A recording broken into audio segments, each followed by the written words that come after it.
네, 인도 선교 이후에 프랜시스 하비에르는 힌두라는 토속 문화를 가지고 있는 일본으로 가게 됩니다. 그는 선교 활동을 하기에 비교적 적합한 전국 시대 시기인 1949년에 일본에 도착해서 불과 27개월이라고 하는 2년 3개월이죠. 비록 짧은 기간 동안 일본에서 선교 활동을 전개하였습니다만 이 짧은 기간을 통해서 일본 선교의 토대를 마련하게 되어집니다.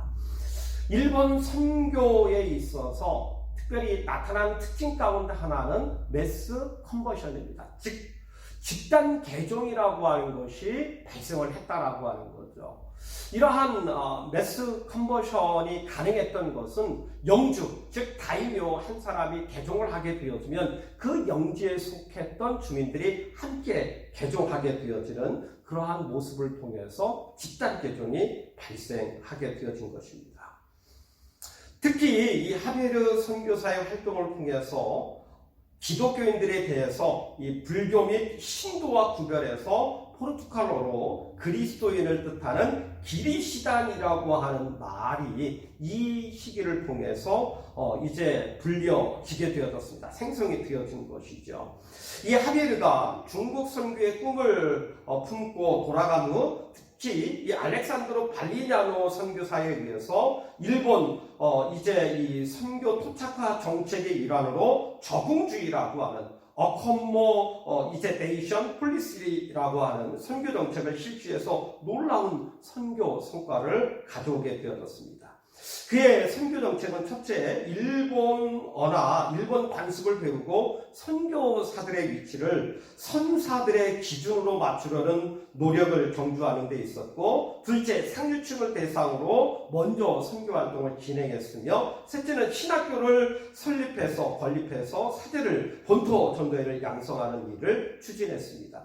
더군다나 이 시기에는 자신의 정치적인 의도하에서 불교를 견제하고 기독교의 호의적인 태도를 취하고 있었던 오다 노부나가에 의해서 그가 보호해줌을 통해서 천주교가 상당한 교세를 이루게 되어진 것이죠. 물론 그가 사망한 직후이긴 하지만 1587년에 이 기리스탄의 숫자가 20만 명에 달하게 되어졌습니다. 하지만 노부나가 이후에 1592년 우리나라의 임진왜란을 일으켰던 장본인이죠. 이 토요토시 히데요시 시대가 도래하면서 일본 종교인 신도와 그리고 불교를 보호하고 기독교에 대해서는 단순히 서양 종교라는 차원을 넘어서서 사교로 규정하면서 기리시단 금지령을 내리게 되어졌는데 바로 이 시기에 프란치스코, 도미니코, 또 아우구스티누에 등 스페인 선교사들이 입국에서 활동하면서 예수와 마차를 빚기도 했습니다.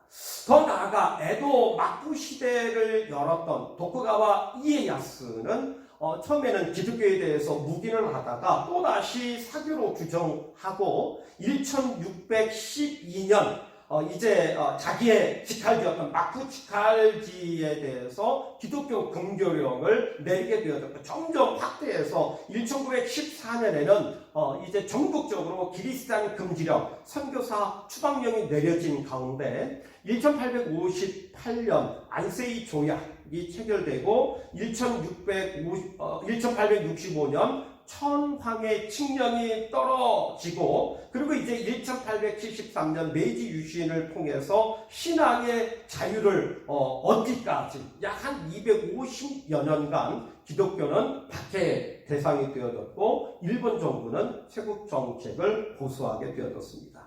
이러한 천주교 박해를 다루는 가운데 일본인의 신과를 엿볼 수 있는 소설 하나가 있죠. 바로 엔토 슈사쿠의 침묵이라고 하는 작품입니다. 혹시 관심이 있는 학생은 꼭 침묵이라고 하는 책을 한번 읽어보시면 여러분의 이 신학생 시절을 통해서 목회 활동을 통해서 여러분의 큰 유익이 되어지는 그런 책이 되리라 생각을 합니다. 아무튼 이러한 일본 정부의 기독교에 대한 박해에는 천주교 선교사들이 서국 제국주의의 세력의 선봉작이라고 하는 인식을 가질 수 있는 빌미를 제공했다는 데에서도 그 원인이 있다고 할 수 있을 것입니다. 하지만 이러한 250년이라고 하는 어마어마한 기간을 통해서 이제 천주교를 박해했지만 천주교는 완전히 사라지지 아니하고 일본의 전통 종교인 신도나 그리고 불교의 이 기독교가 혼합이 되어져서 토착적인 기독교 신앙을 지켜온 이 까꾸레 기리시단 이제 숨은 이제 기독교인이라고 하죠. 혹은 이제 잠복 기독교인이라고 하는데 이들이 존재하고 있었다라고 하는 사실은 놀라운 사실이 아닐 수 없습니다. 이렇게 일본 천주교 선교의 토대를 이제 마련했던 이 프랜시스 하비에르는요, 일본 선교의 과정을 통해서 아시아의 중심이 중국이라고 하는 걸 깨닫고 1552년 중국 선교에 나서게 되어지지만 그 시기가 명나라 주원장의 세국 정책으로 말미암아 결국 중국 본토에 들어가지 못하고 중국 연안 광주 앞바다 천도에 머물다가 식사를 하게 되었습니다. 그 후에 1573년 예수의 동양 순찰사로서 이 40명의 선교사와 함께 마카오에 도착한 알렉산드로 빨리냐노 선교사는 열리지 않는 이 중국을 향해서 바위야 바위야 너는 언제 열리느냐 탄식하였다고 합니다. 이렇게 열리지 않을 것 같았던 이 바위도 열리게 되어지는 변화가 시작이 되어졌습니다. 즉 1583년 미첼 루지에리에 의해서 중국 대륙에게 바위가 열리게 되어졌고 그와 함께 동행하였던 정말 중국 선교에 있어서 가장 중요한 인물 가운데 하나죠. 마테오 리치, 이제 중국 이름으로는 이마두라고 하는데 이 사람에 의해서 그 바위가 뚫리게 되어졌던 것입니다.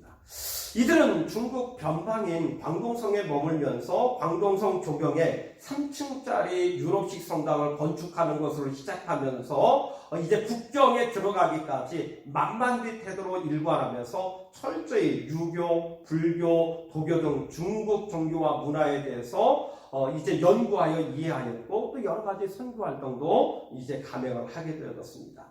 특별히 이 마테오 리치는요 1601년에 국경에 들어가서 이제 신종 황제를 아련을 하게 되어졌는데 이때 자명종을 이제 선물해서 환심을 사게 되어졌고요. 궁극적으로 이제 선교의 자유도 얻게 되어졌고 북경에 최초의 천주교회를 설립하게 되죠. 남단까지 건립을 하게 되어졌습니다.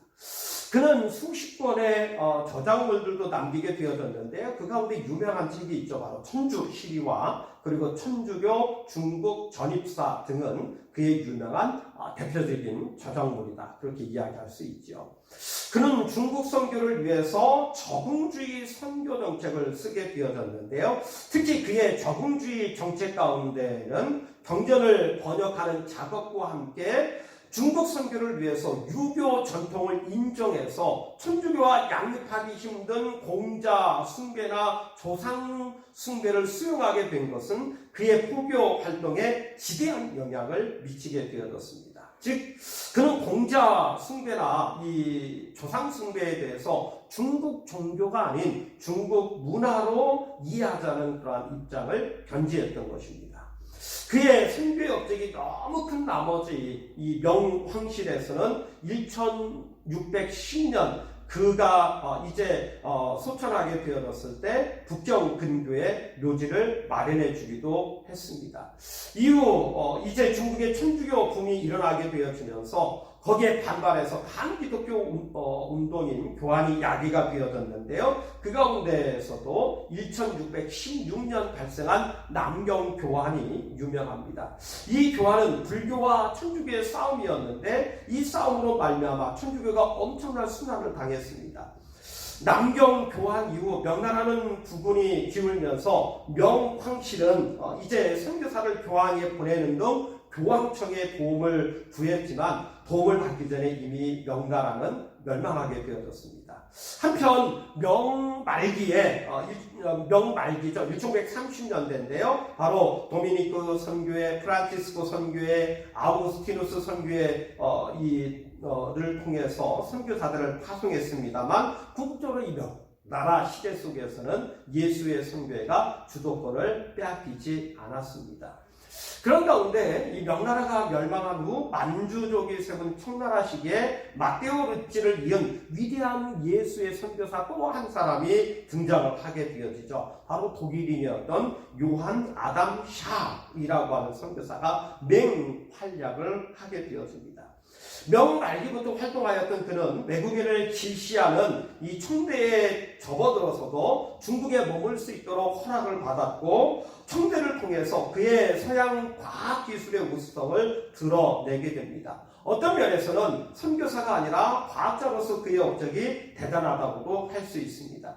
그는 1650년에 북경의 남당을 중건하기도 하였는데, 남당을 중심으로 활동했던 아담샬 선교사는요, 중국의 볼모로 잡혀왔던 이제 조선의 소현세자가 이제 직접 찾아오게 되어졌고, 소현세자는 아담샬 이제 선교사로부터 천주교와 그리고 서양 과학 문물을 접하고 조선에 들어오게 되어졌지만 귀국 직후에 이제 의문의 독사를 당하게 되어지죠.